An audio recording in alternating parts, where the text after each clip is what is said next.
ಆಗೋ ಟೈಮಲ್ಲಿ ಬಡವ್ರ ಮನೆಯಿಂದ ಹುಡುಗಿ ತರ್ತೀನಿ ಅಂತ ಹೇಳಿ ಸುಮಾರು ಜನ ಅಂದ್ಕೊತಾರೆ. ಪಾಪ ಮಿಡಲ್ ಕ್ಲಾಸಲ್ಲಿರೋರು, ಇಲ್ಲ ಒಂದು ರೇಂಜಿಗೆ ಸೆಟಲ್ ಆಗಿರೋರು ಹುಡುಗರು ಫ್ಯಾಮಿಲಿಯಲ್ಲಿ.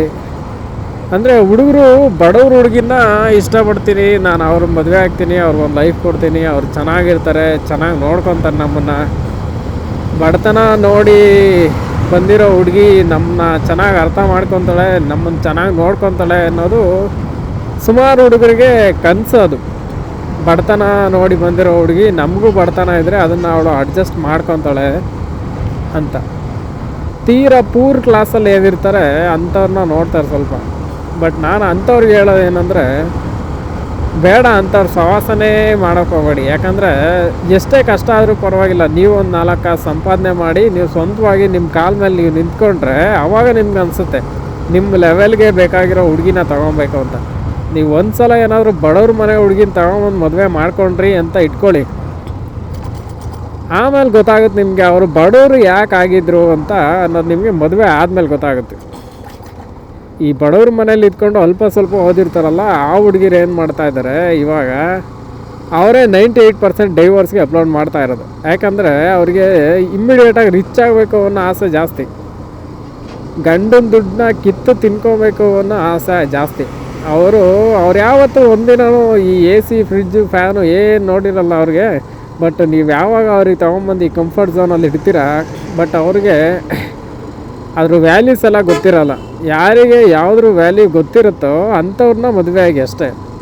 ನಿಮ್ಮ ಹತ್ರ ಏನೇನೆಲ್ಲ ಇದೆ ಅವರ ಫ್ಯಾಮಿಲಿನಲ್ಲೂ ಅದೆಲ್ಲ ಇರಬೇಕು. ಆ ಥರ ಇದ್ದರೆ ತಗೊಳ್ಳಿ, ಅವ್ರನ್ನ ಕರ್ಕೊಂಡು ಬಂದು ಮದುವೆ ಆಗಿ ಅಷ್ಟೇ. ನಿಮ್ಮ ಹತ್ರ ಇರೋ 10%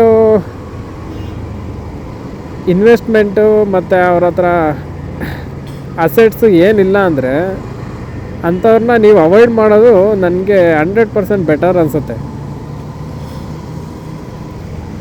ಬೆಟರಾಗಿ ಅವಾಯ್ಡ್ ಮಾಡಿ. ನಿಮ್ಮ ಹತ್ರ ಒಂದು ಕಾರ್ ಇದೆಯಾ, ಹುಡುಗಿ ಮನೆಯಲ್ಲೂ ಒಂದು ಕಾರ್ ಇರಬೇಕು. ಆ ರೇಂಜಿಗೆ ನೀವು ಈಕ್ವಲ್ ಆಗಿ ಸೆಟ್ ಮಾಡ್ಕೊಂಡು ಮದುವೆ ಆಗಿ. ಆ ಥರ ಮದುವೆ ಆದಾಗ ಪ್ರಾಬ್ಲಮ್ಸ್ ಝೀರೋ. ಹೋಗ್ಲಾ ಬೇಡ, ಹೋಗ್ಬಿಟ್ಟು ತೀರಾ ಬಡವ್ರ ಮನೆಯಿಂದ ಹುಡುಗಿ ತೊಗೊಂಬಂದು ಕೊಟ್ಟರೆ ಅವ್ರಿಗೆ ₹1 ಬೆಲೆ ಗೊತ್ತಿರಲ್ಲ. ಎಷ್ಟೋ ದುಡ್ಡನ್ನ ಹಂಗೆ ಖರ್ಚು ಮಾಡಿಸಿ ಬಿಸಾಕ್ತಾರೆ ನಿಮ್ಮ ಕೈಯಿಂದ. ಸೊ ಬಡವ್ರ ಮನೆ ಹುಡುಗಿನ ಸೆಲೆಕ್ಟ್ ಮಾಡೋಕ್ಕೆ ಮುಂಚೆ ತುಂಬ ಹುಷಾರಾಗಿ ಸೆಲೆಕ್ಟ್ ಮಾಡ್ಕೊಳ್ಳಿ. ಅವ್ರ ಮನೇಲಿರೋ ಬಡತನ ಏನಿದೆ ಅದನ್ನೆಲ್ಲ ನಿಮ್ಮ ಮನೆಗೆ ಡೈರೆಕ್ಟಾಗಿ ತೊಗೊಂಬಂದು ಕೊಟ್ಟೋಗ್ಬಿಡ್ತಾರೆ ಅಷ್ಟೆ. ಸಂಬಂಧಗಳ ಬೆಲೆ ಗೊತ್ತಿರಲ್ಲ ಅವ್ರಿಗೆ, ದುಡ್ಡಿನ ಬೆಲೆ ಗೊತ್ತಿರಲ್ಲ.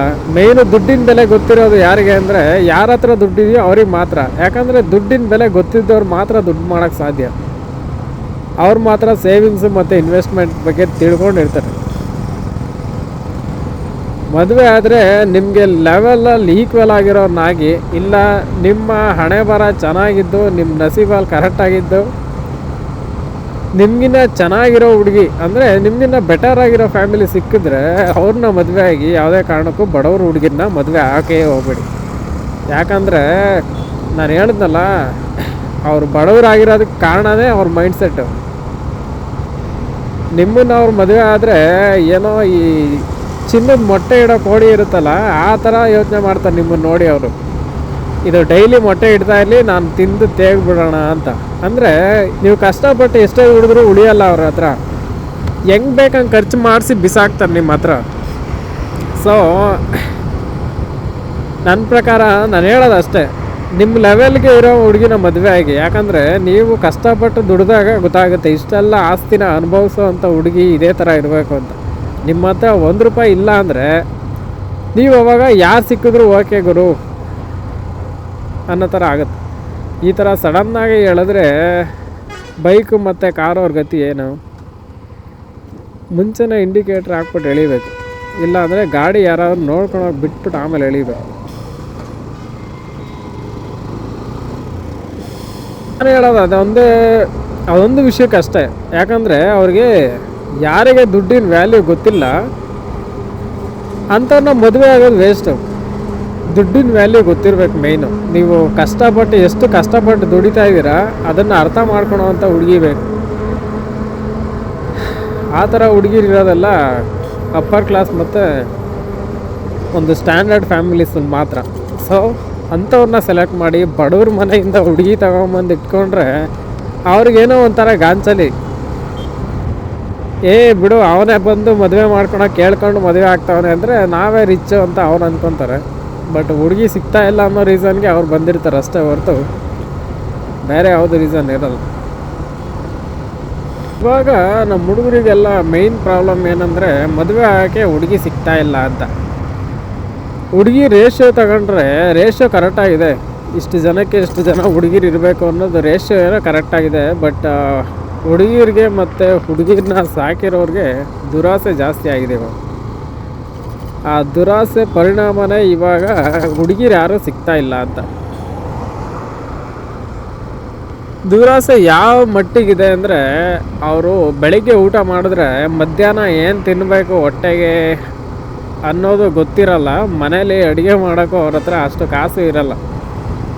ಊಟ ತಿನ್ನೋಕ್ಕೂ ಕಷ್ಟ ಇದೆ. ಬಟ್ ಅವರಿಗೆ ಗೌರ್ಮೆಂಟ್ ಜಾಬು ಹುಡುಗ ಬೇಕು ಅನ್ನೋ ರೇಂಜಿಗೆ ಡೆವಲಪ್ ಆಗಿದ್ದಾರೆ. ಆ ಹುಡುಗಿಗೆ ಗೌರ್ಮೆಂಟ್ ಜಾಬ್ ಅನ್ನೋ ಸ್ಪೆಲ್ಲಿಂಗು ಹೇಳಕ್ಕೆ ಬರಲ್ಲ. ಬಟ್ ಅವ್ರ ಅಪ್ಪ ಅಮ್ಮಂಗೆ ಗೌರ್ಮೆಂಟ್ ಜಾಬಲ್ಲಿರೋ ಹುಡುಗ ಬೇಕು. ಆ ಹುಡುಗಿಗೆ ಮನೇಲಿ ಒಬ್ಬ ಗಂಡು ಮಗ ಮತ್ತು ಒಂದು ಹೆಣ್ಣು ಹುಡುಗಿ ಇದ್ದರೆ ಆ ಹುಡುಗಿ ಏನಿರ್ತಾಳೆ ಆ ಹುಡುಗಿಗೆ ಮದುವೆ ಮಾಡೋಕ್ಕೆ ಯಾವ ರೇಂಜ್ ಕ್ವಾಲಿಫಿಕೇಷನ್ ಕೇಳ್ತಾರೆ ಅಂದರೆ, ಪಾಪ ಸ್ವಂತ ಮಗ ಅವನೇ ಕೆಲಸಕ್ಕೆ ಹೋಗ್ತಾ ಇರಲ್ಲ ಅವನು. ಅಂಥದ್ರಲ್ಲಿ ಇವಳಿಗೆ ಗೌರ್ಮೆಂಟ್ ಕೆಲಸ ಬೇಕು, ಮ್ಯಾನೇಜರ್ ಬೇಕು, CEO ಬೇಕು ಅಂತಾರೆ ಸ್ವಲ್ಪ ದಿನ ಹೋದರೆ. ಅಷ್ಟೊಂದು ವರ್ಸ್ಟಾಗಿ ಹೋಗಿದ್ದಾರೆ ಇವಾಗ. ಅವ್ರ ಅಪ್ಪ ಏನು ಸಾಕಿದ್ನೋ ಅದಕ್ಕೆ 2 ಪಟ್ಟು ಸಾಕೋಷ್ಟು ಕೆಪಾಸಿಟಿ ಇರೋ ಹುಡುಗರಿಗೂ ಹುಡುಗಿರನ್ನ ಕೊಡ್ತಾ ಇಲ್ಲ. ಅವರು ಈಗ ಜನ ಹೆಂಗಾಗಿದ್ದಾರೆ ಅಂದರೆ ಅವ್ರ ಕೆಪಾಸಿಟಿಗೆ ತಕ್ಕನಾಗಿರೋರಿಗೆ ಕೊಟ್ಟರೆ, ಇಲ್ಲ ಅವ್ರ ಕೆಪಾಸಿಟಿ ಕೆಳಗಡೆ ಇರೋರಿಗೆ ಕೊಟ್ಟರೆ ಮ್ಯಾರೇಜ್ ಅನ್ನೋದು ಅಷ್ಟೊಂದು ಡಿಫಿಕಲ್ಟ್ ಏನಿಲ್ಲ. ಬಟ್ ಇವಾಗ ಆಗ್ತಾಯಿರೋ ಬೆಳವಣಿಗೆ ನೋಡಿದ್ರೆ ಪ್ರಾಬ್ಲಮ್ಮು ಇವ್ರ ರೇಂಜಿಗೆ ಏನಿದ್ದಾರೆ ಅವರು ನೋಡ್ತಾ ಇಲ್ಲ, ಅವ್ರಿಗಿನ್ನ ಮೇಲ್ಗಡೆ ಇರೋರನ್ನ ನೋಡ್ತಾವ್ರೆ. ಇವ್ರಿಗಿನ್ನ ಮೇಲ್ಗಡೆ ಯಾರೆಲ್ಲ ಇದ್ದಾರೆ ಅವ್ರಿಗಿನ್ನ ಮೇಲ್ಗಡೆ ಇರೋರನ್ನ ನೋಡ್ತಾವ್ರೆ. ಅವ್ರಿಗಿನ್ನ ಮೇಲ್ಗಡೆ ಇರೋರು ಕೇಳಬೇಕಾ?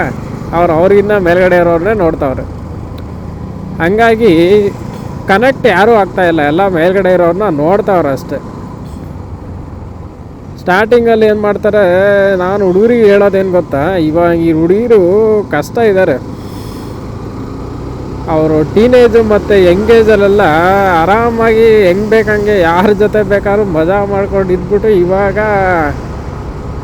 ಬೆಂಗಳೂರಲ್ಲಿ ಪಾಪ ಹಗಲು ರಾತ್ರಿ ದುಡಿತಾ ಇರೋ ಹುಡುಗನ್ನ ನೋಡಿ ಕಟ್ಟಿ ಮದುವೆ ಮಾಡಿಬಿಡ್ತಾರೆ. ಆ ಥರ ತಪ್ಪುಗಳು ಮಾಡ್ಕೊಳಕ್ಕೆ ಹೋಗಬೇಡಿ. ಮದುವೆ ಮುಂಚೆನೇ ವಿಚಾರಿಸಿ ನೋಡಿ. 98% ಯಾರೂ ಕರೆಕ್ಟಾಗಿಲ್ಲ ಅಂತ ಮದುವೆ ಆಗೋಕೆ ಕರೆಕ್ಟಾಗಿಲ್ಲ ಅಂತ ಅಂದ್ಕೊಂಡು ಹೋದರೆ ಮದುವೆ ಆಗೋದು ಕಷ್ಟ ನೋಡಿ. ಇವಾಗ ಎರಡು ನಮಗೆ ಬಂದ್ಬಿಡ್ತು.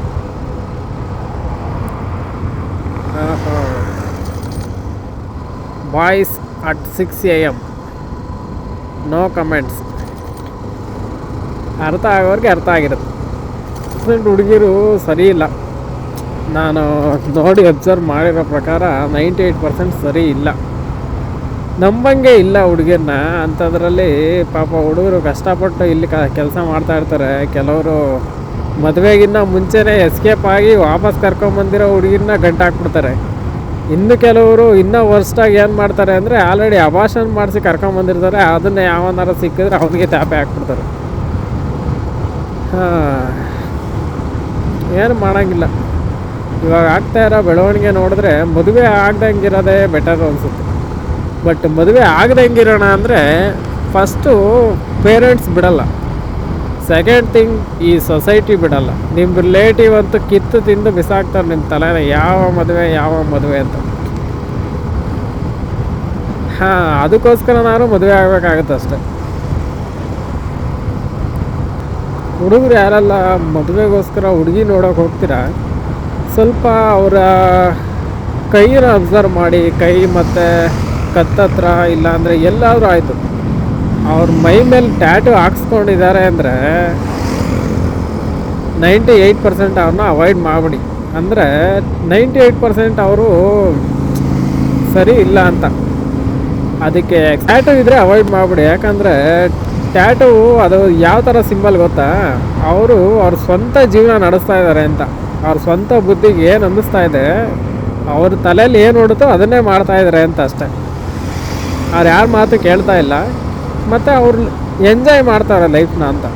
ಸೊ ಟ್ಯಾಟು ಇರೋನ್ನ ಅವಾಯ್ಡ್ ಮಾಡಿ. ಟ್ಯಾಟು ಇರೋ 98% ಕ್ಯಾರೆಕ್ಟ್ರು ಝೀರೋನೇ. ಟ್ಯಾಟು ಇರೋರು ಯಾರೂ ಅರ್ಜುನ್ ಆಗಿರಲ್ಲ. ಅದನ್ನು ನೀವು ನಿಮ್ಮ ರಿಯಲ್ ಲೈಫಲ್ಲಿ ಒಂದು ಸಲ ಅಬ್ಸರ್ವ್ ಮಾಡಿ ನೋಡಿ, ಟ್ಯಾಟು ಇರೋರು ಎಷ್ಟು ಜನ ಒರ್ಜಿನ್ ಆಗಿದ್ದಾರೆ, ಅವ್ರ ಕ್ಯಾರೆಕ್ಟರ್ ಯಾವ ಥರ ಇದೆ ಅಂತ.